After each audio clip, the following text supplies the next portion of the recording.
Grupet nga Serbia kanë përcjell kryeministrin e Malit të Zi Milo Đukanović duke ndjekur çdo akt të tij. Kryeministri i Serbisë Aleksandar Vučić ka thënë se për këtë ka dëshmi dhe organet serbe kanë vënë nën kontroll disa persona, 125.000 euro dhe uniforma.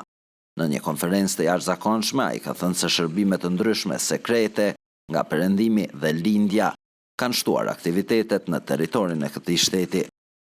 Vučić pas mbledhjes së Këshillit të Shërbimeve Sekrete ka thënë se ai do të jetë i sulmuar në të ardhmen, por është i detyruar të drejtojë një shtet të pavarur. Sipas tij, ka edhe njerëz nga vetë organet e sigurisë së Serbisë që kanë dhënë informata sekrete shërbimeve të tjera dhe zyrtarëve të ambasadave. Uspešno su evidentirali niz aktivnosti. Ligji është e vetmi anë për mua. Ata e dinë se si është mënyra e vetme të më ndalojnë. Kemi shumë dëshmi për këtë dhe pranim direkt të fajsisë. Këto janë shërbime të fuqishme dhe ndjej turp për serbët që punojnë për ta. Janë grupe të ndryshme dhe kam frikë se nuk e dim grupin më të fuqishëm.